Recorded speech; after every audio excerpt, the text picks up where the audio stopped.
welcome to Whispering Willows. I'm Tanya and I'm a psychic medium. I'm Jamie. I'm a psychotherapist. And today we're going to talk about decluttering.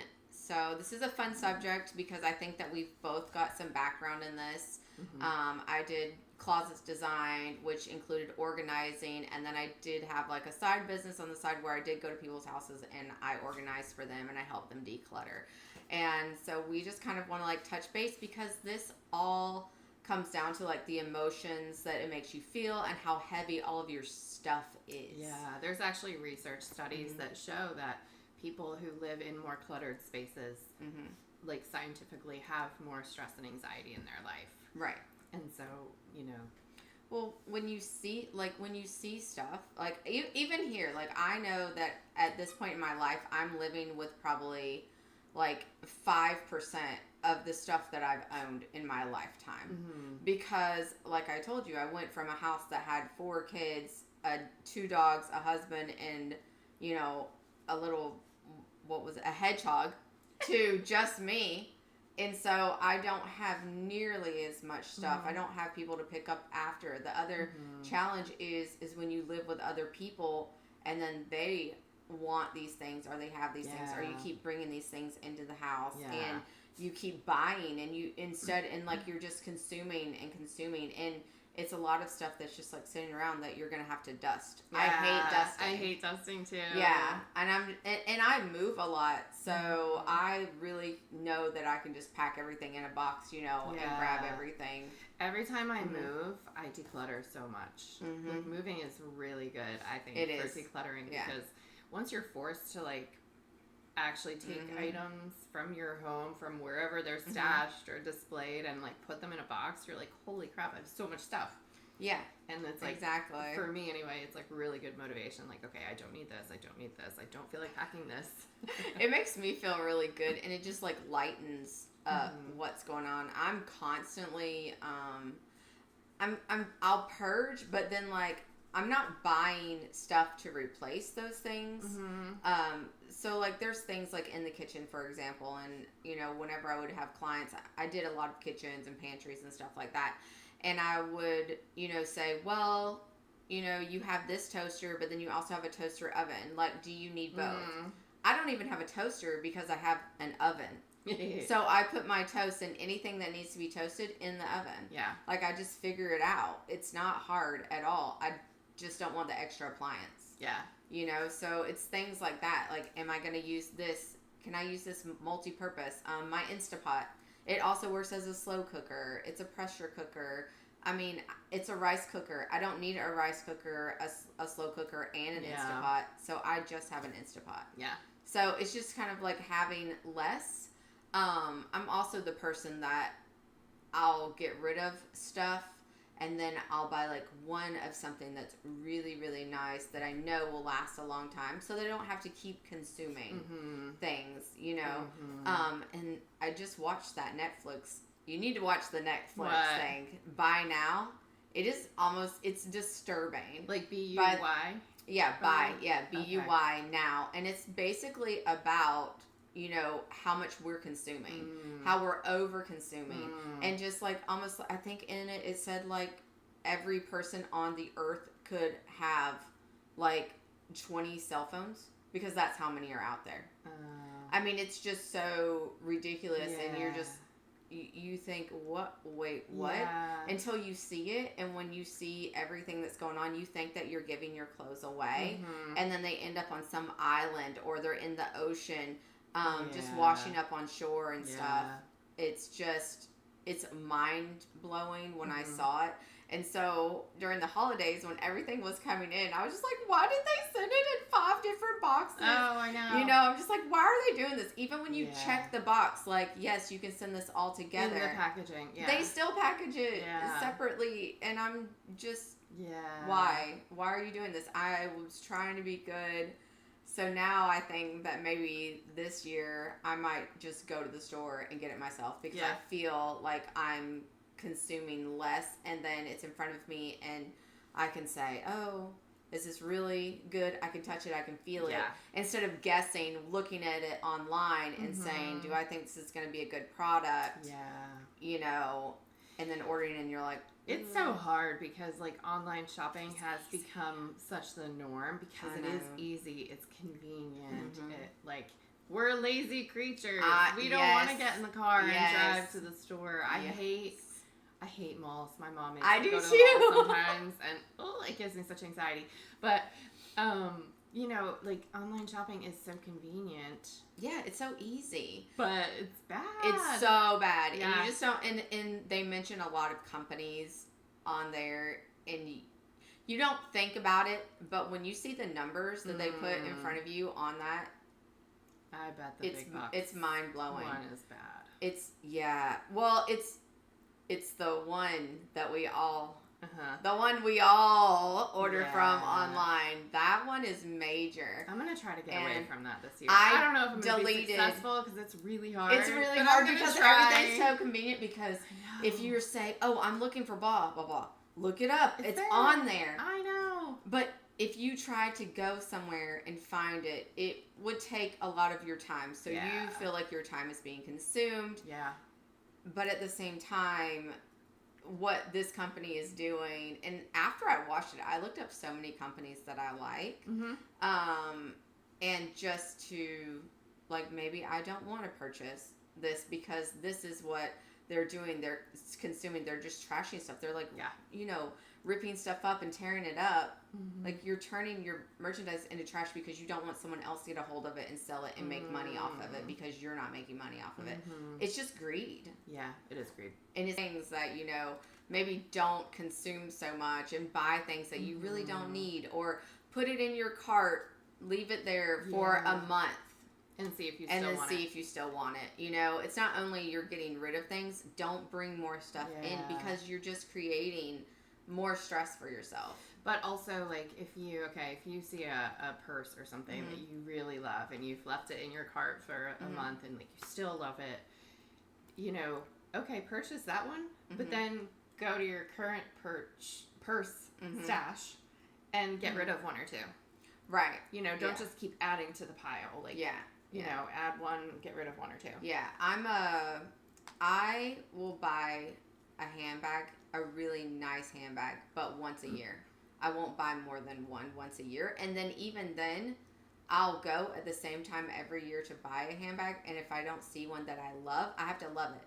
If I don't love it, I just won't buy one that year. I'm just, you know, I only have, I have 5. Yeah.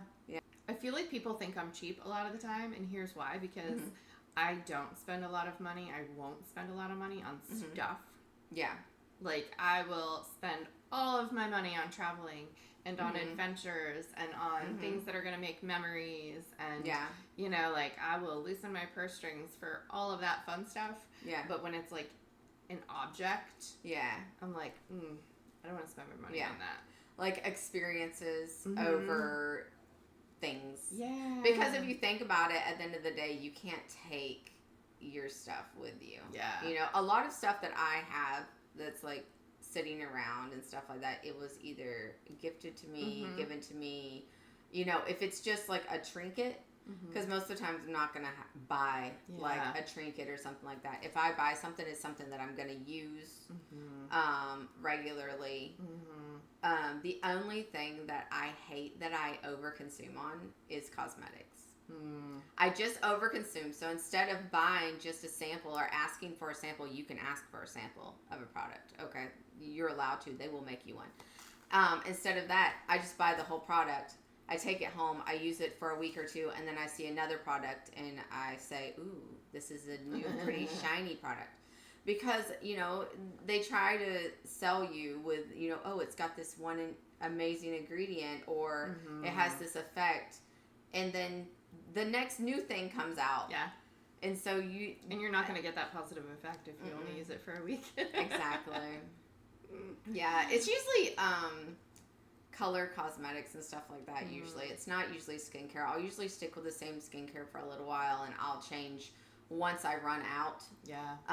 But I usually don't change my skincare too much. So, but the color stuff, and I don't even wear it. I'll wear my stuff every day in the same thing. Yeah. Every day. It takes me 10 minutes to do my makeup. Yeah. And I'm done. It's just so ridiculous. I have a basket of stuff that I need to go through and maybe declutter it. Yeah, I'm going to declutter it. Another thing with decluttering is I think that everyone should start small because it is emotional and because it is overwhelming. Just do a drawer.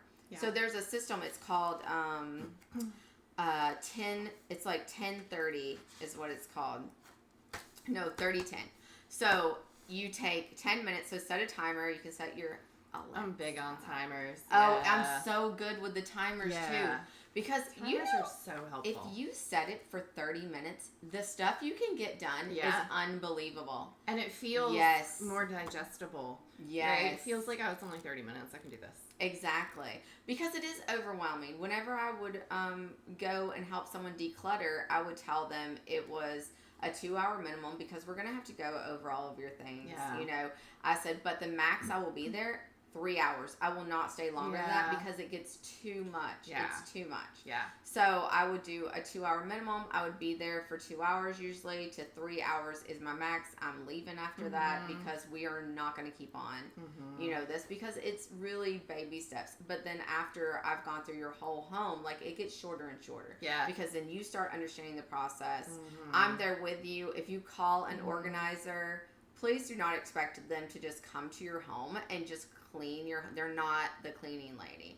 They're not going to come there and organize your home and clean it. You're not going to get anything out of it unless this person is just going to come and do this every month. Right. You know. You want them to teach you so that you can maintain for yourself, right? Exactly. That's what it's about. It's so that you can learn how to declutter your space and how to organize it and keep it that way. Yeah.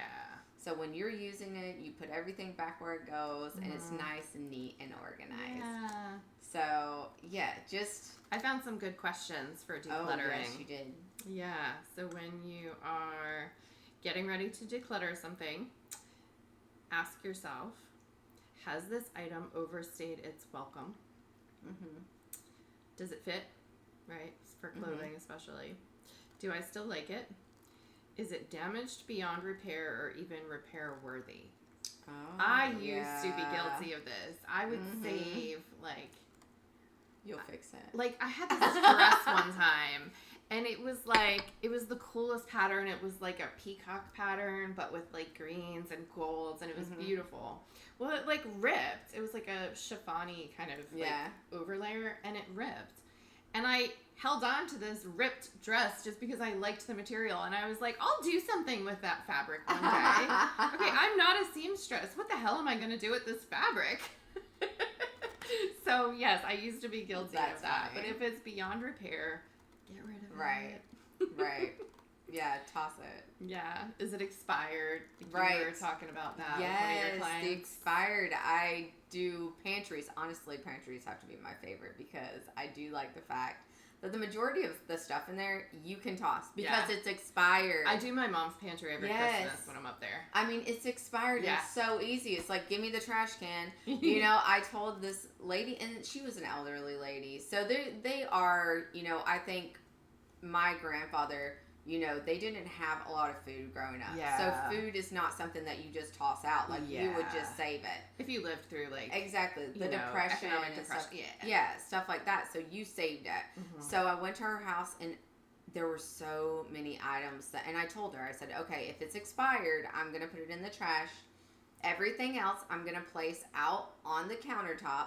And I want to go through it with you and determine, you know, what you're going to use, what you do use, and stuff like that. And then I will put it back in. Once you determine what you want, I'll put everything back in. If we can donate, we'll donate. I would take it away and donate it for her. So she sees me starting to throw things in the trash. Okay, and well, what is that? Well, what is that? I'm just like, it's expired. Or it had been opened and it said to refrigerate after opening. You know, stuff like that. And she's just like, this doesn't need to be refrigerated. I was like, we live in South Carolina. It is warm in the summer, and if you open something and it says to refrigerate it after opening, you need to refrigerate it. Yeah. You know? So I was like, this cannot be any good. Yeah. And so she was kind of like fussing with me, and she said, oh, is that what you do? You just throw everything in the trash? And I was just like, if it's expired, you know? And so I ended up taking, and she had a walk-in pantry. I ended up throwing out 3 giant black garbage bags. 3 of expired food. Of expired food or food that she had opened and put back in there. And I went through her pantry and her refrigerator. So like I did both, and there was a lot, but then like afterwards it was all nice, neat, and she probably ran to the grocery store immediately because she thought she had no food left. You know, I don't know, but I mean she wanted me to help her organize, and I was trying to help her, but I think that you know it's emotional for her because you know she wasn't when she was a child. I'm sure she didn't throw food out. You know, like you just held on to it and you ate it. Because you didn't know if you were going to have food. Yeah. So, to me, it made sense. I try to be, like, super sensitive with it and explain to her that you can get sick from eating this, you know. But, you know, if somebody has, say, there's a hoarding situation, they're emotionally attached to their items. And I am not equipped to deal with hoarding situations. I love it. So that's why I was so intriguing. Jamie, you can handle, because I'm just like, why are you attached to this envelope opener? I don't know. Did you murder someone with it? You know, like, what is going on here? My dad has some hoarding tendencies. Sorry, Dad, love you, but you know you do. And my stepmom is always getting on to him. And I think he's gotten a little better over the years. Yeah. But, well, I mean, here's the other thing. Once you pass away, everyone is going to have to go through all of your things. Yeah. And not only did you have this stress during your lifetime, now you've kind of passed the stress on to your family members. And you don't realize that these are just things. They're just stuff. Yeah. Like in my whole place, the most thing I'm emotionally attached to besides Parker is my Nespresso machine. Because it's amazing and it gives me the best coffee. It does. And if somebody tried to throw that out, I would fight them over it. But anything else, I would say, oh, okay, sure, we can get rid of that. And I think, like, parents, you know, they want to save all of the arts and craft projects that their kids make. And all of the greeting cards their kids have given them, or that anybody has given them, right? Yes. And, yes. You know, I think, like, okay, pick 5 for each child that are, like, extra special to you, or, you know, something like that. You don't need to save 137 greeting cards from your kids. So what I did is when Alyssa was a kid, I was into scrapbooking.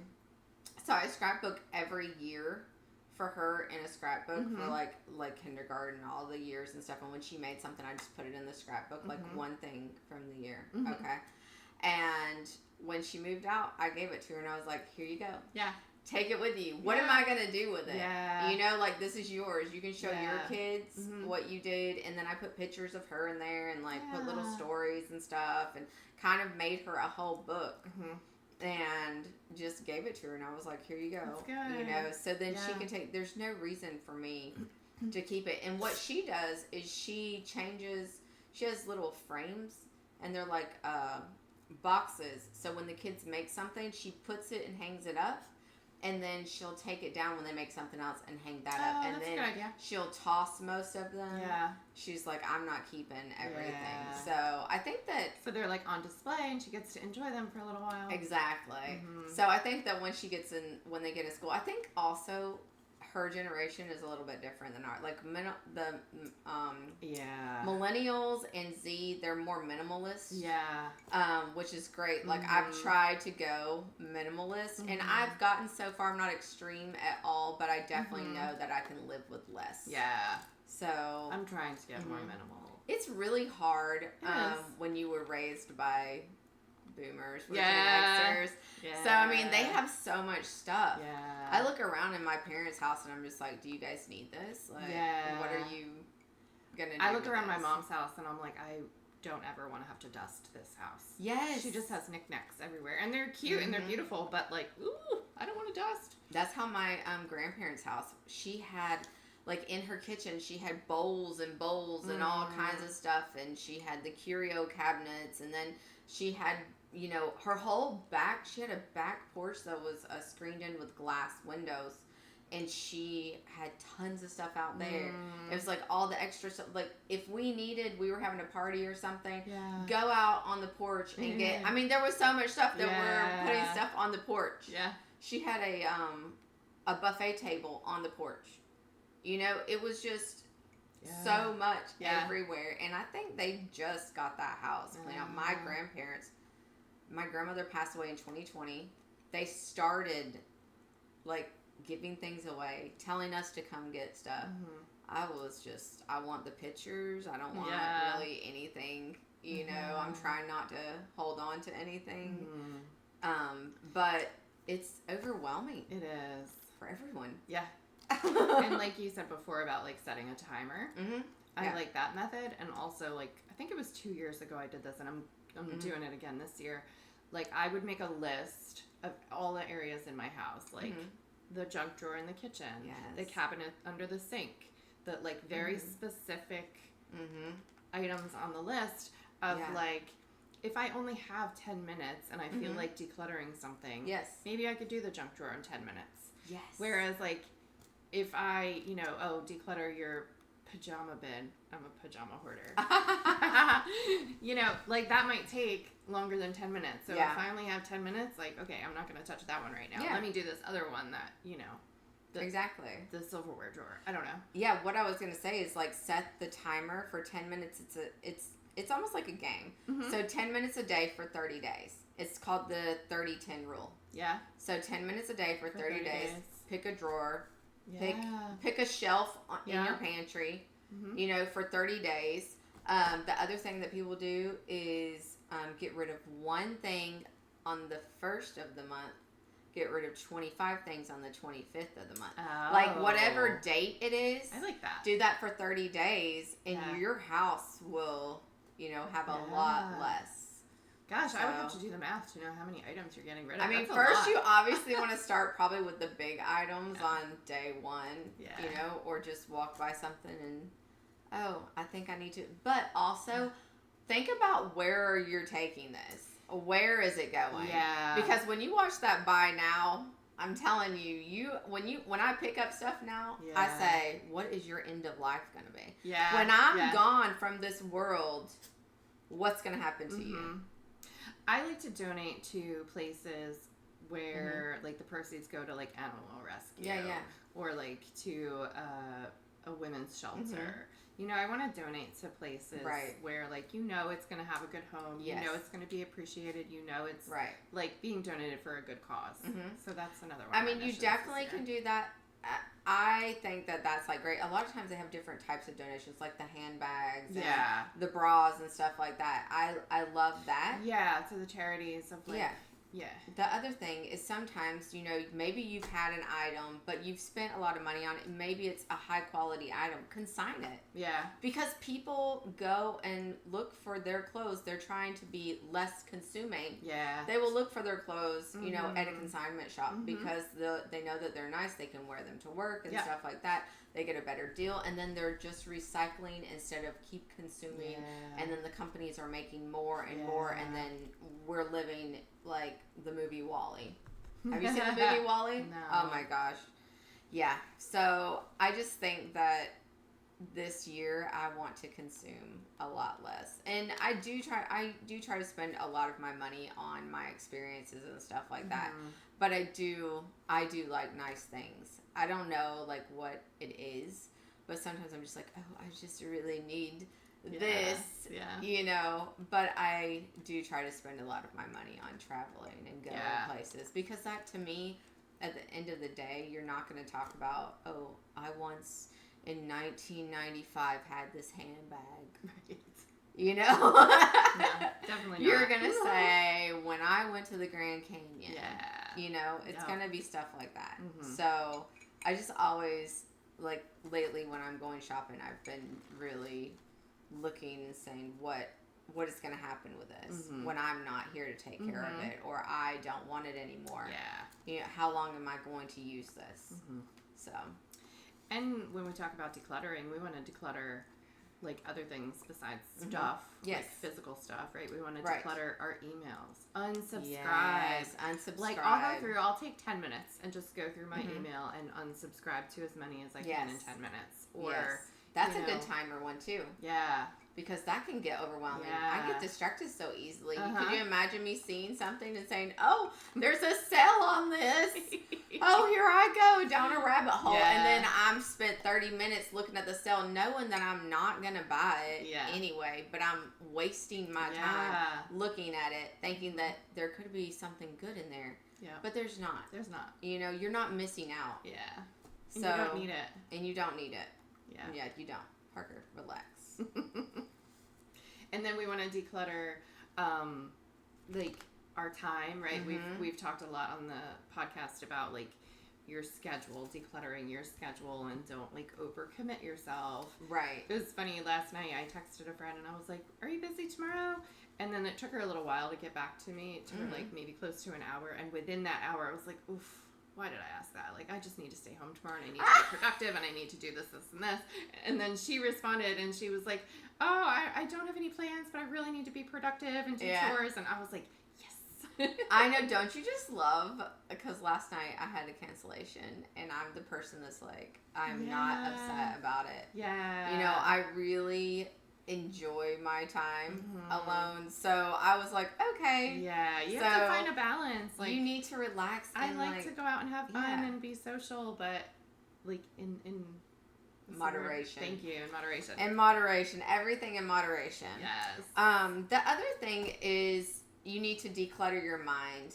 I think that starting with your stuff is great, but I think that everyone needs to get into some kind of routine where you're decluttering your mind, either meditation, journaling, write down your thoughts, organize your thoughts, plan your thoughts, get a planner. If you're not a pen to paper person, use your phone, which can be distracting for me. So I like to write things on pen and paper, and then I'll organize it with my iPad. I have a calendar in there, and that's how I use it. To do a brain dump.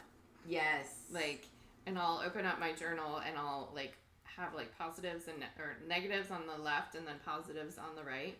And like, you know, if I'm feeling cranky or frustrated or stressed, I'll just like, on the negative side, I'll just like brain dump all the things that are like annoying me or frustrating me or stressing me out. Just dump them on the page. And then on the other side, you know, dump all the things I'm grateful for and all the things that are going really well and that I'm happy about or I'm looking forward to. And it just like declutters your brain and it just like gets it on paper. It out. I do, so at night before I go to bed, I'll write down or I'll put in my phone 3 things I need to get done tomorrow. Yeah. So that I'm not thinking about it, so I can just go to sleep. Yeah. Because if I go to sleep and I'm stressed out with, oh, I've got to do this and I've got to do that. Yeah. And then you're in your head and you're just thinking about all of these things, and just write it down. Yeah. Because you've got it out. You don't have to worry about it because you have it written down, so you're not going to forget it now. Yeah. You know? Yeah, to-do lists are your friend. Yeah. I love a good to-do list, especially during Mercury retrograde. I'm just letting you know. So make sure you make all the lists and you check those off, because that's when you get all confused and discombobulated. Yeah.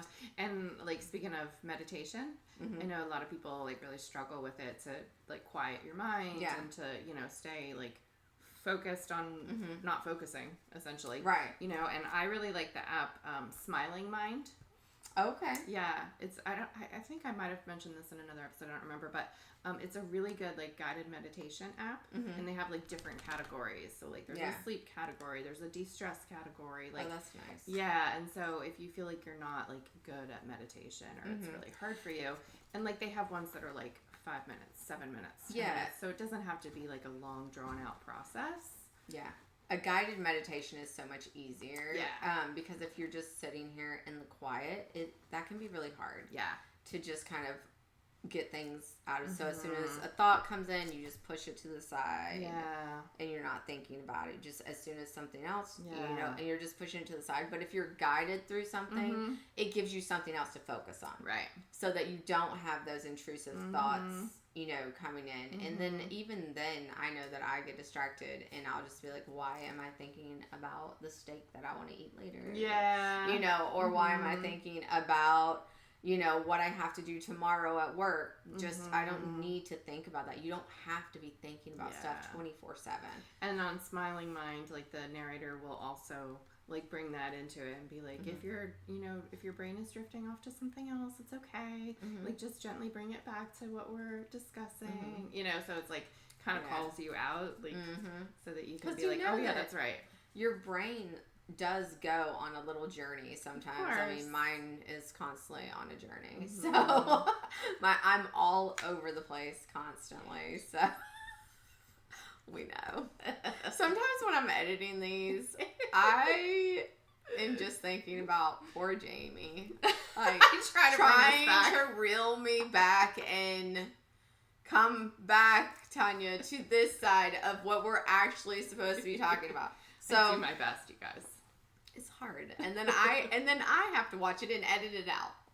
Yeah, what were you doing?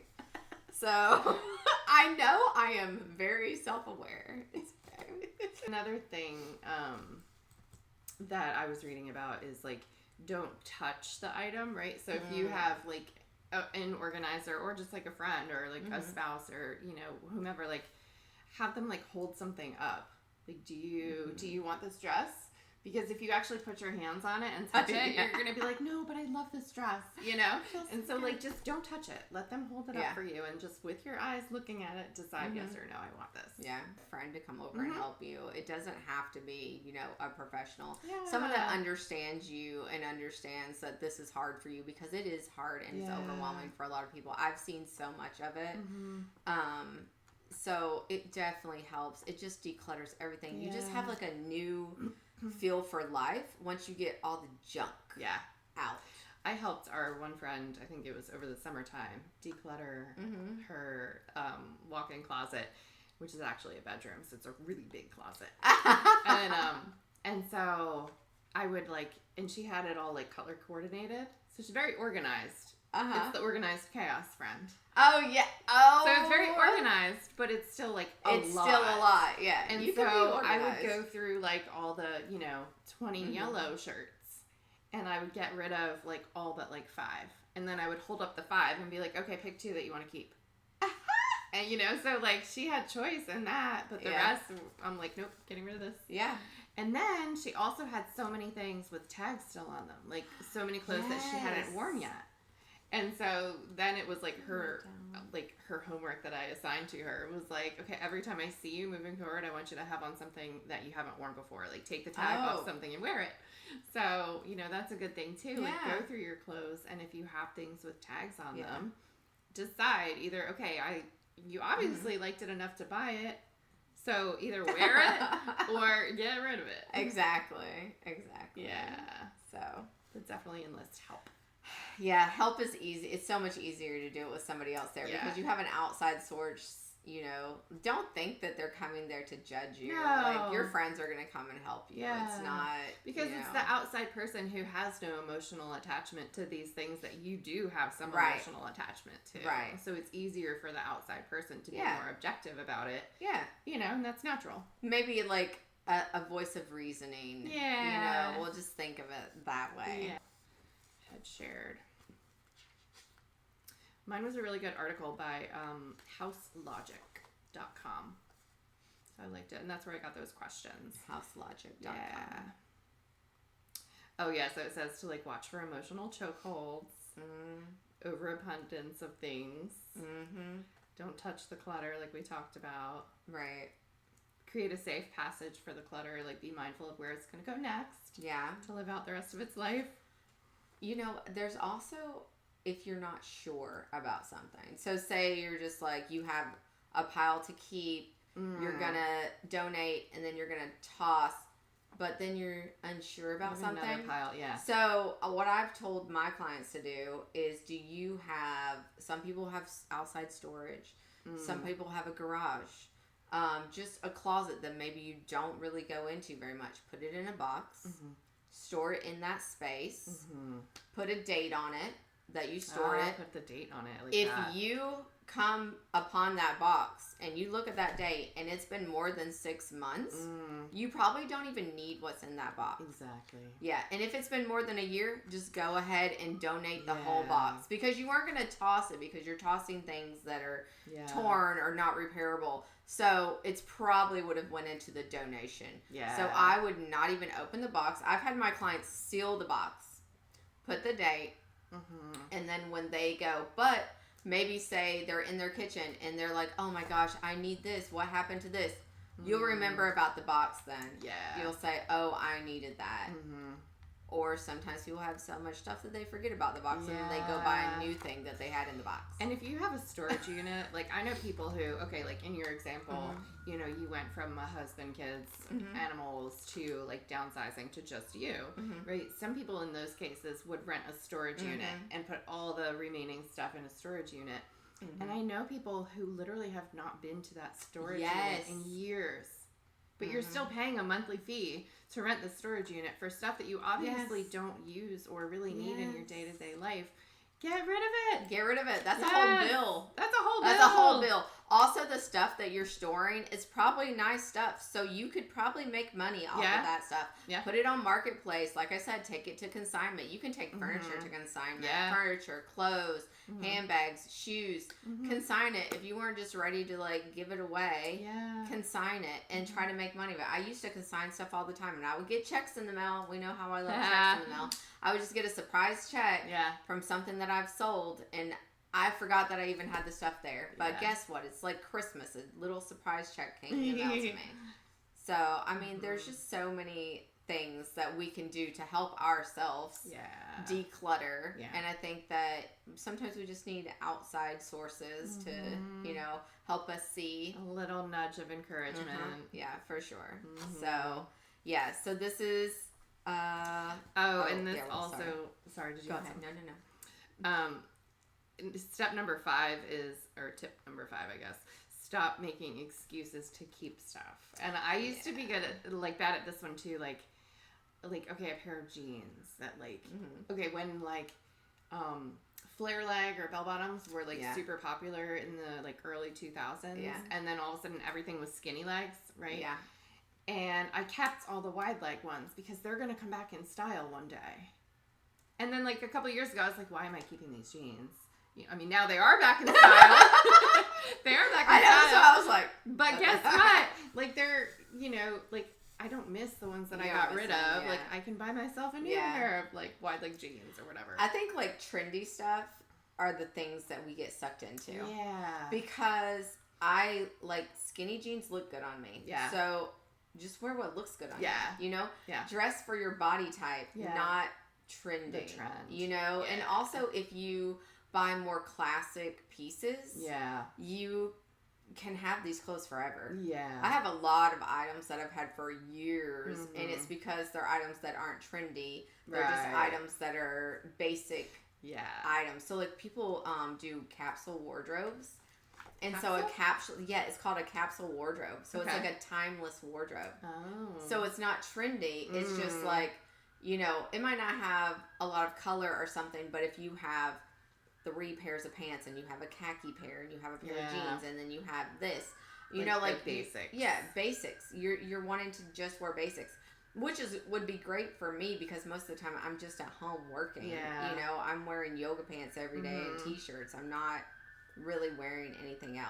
Yeah.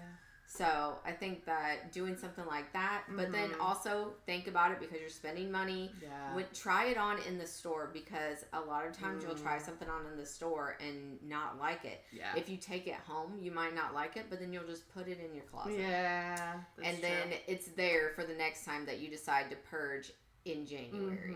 So and you're purging clothes that have tags on them. Yeah. Yep. So definitely that.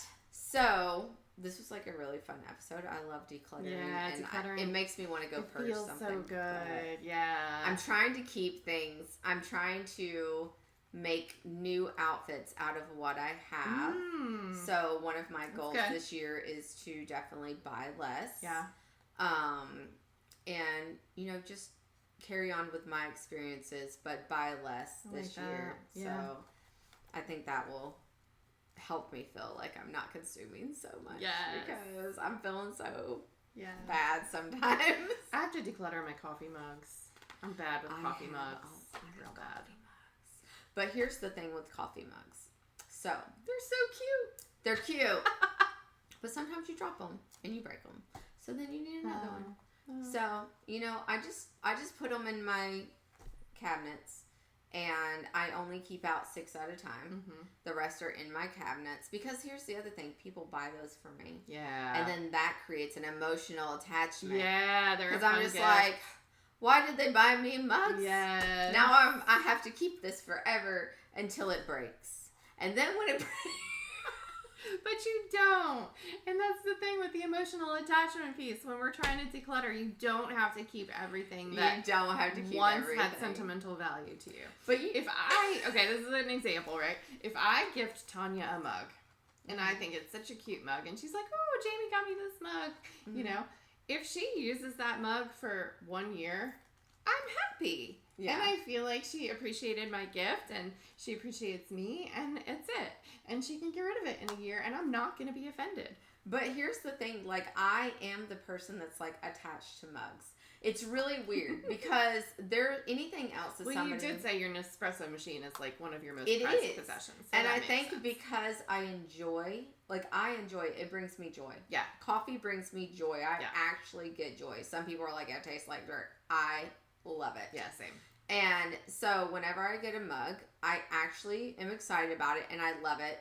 And some mugs, I'm just like, oh, this is so cute. Like, I just want to display it. You know, I think it's cute. Yeah. But I will drink out of them and I think about the person. And then, like, I have mugs, like, that just mean stuff to me. Like, I have mugs that I got from when I first moved here at a restaurant or something. Yeah. Or this girl that used to work for me, she got me some hot cocoa mix with mugs. Mm-hmm. And she died in a car accident like the next spring. And she got it and she was only 25. And so like one of the mugs broke and I was so upset. And so I only have one. It's the one that's right over there on the bottom. Mm-hmm. And I always, whenever I look at that mug, I think of her. Yeah. So it's just like those things are, but then when it breaks, I get upset, but then I can move on. Yeah. You know, I can get past it. But other things, I'm not super... It's so weird that mugs, out of all things, that's why I'm like, feel attached to it. Yeah. But yeah, I spend a lot of my time drinking coffee. Yeah. You know, that one that you're drinking out of, someone got me that one. I mean... Queen of absolutely everything. Yeah. I think my mom got me that one, actually. That makes sense. So I just, you know, I love a good mug, just because everyone knows that coffee brings me joy. So it makes me happy that people understand that and recognize that. I mean, there is some jewelry that, you know, people get me that I like that also. So, you know, it's just, there are some things that I'm very sentimental about, but I also try to choose things that are small, that don't take up a lot of space. Yeah. You know? And, like, if you are going through your home to declutter, like, maybe don't start with the things that you have that emotional attachment to, right? Like, you wouldn't want to start with your mugs. No. I wouldn't want to start with my mugs or my jewelry, right? Like, I'm all about, like, big rings and big jewelry. Like, I'm not going to start there. Yeah. I'll get to my jewelry, you know, stash at some point, but it's not going to be my very first one because I'm going to start with the easier stuff. Yeah, I agree because it can be like really hard, and I've seen people go through it when, you know, you're trying to tell them, well, but you're not understanding like where they're coming from. Yeah, you know. Yeah. So I challenge everyone to declutter a drawer. Just declutter one drawer today. One drawer. You can do it. Set your timer for 10 minutes. Yep. And then do it for the next 30 days. Yes. And your house will be so nice and organized. Yes. You'll be able to have space. So I think that this is great. And I think if you guys have any other ideas, definitely let us know. Yes. Let us know your experiences. And what are you emotionally attached to? Because sometimes it's things that we would never think of because we don't have the same kind of attachments. So next week we're going to be talking about spiritual awakening. Yeah. So it's going to be an exciting episode. But don't forget to like and subscribe. And we will see you next week. Yep. Thanks. Bye. Bye.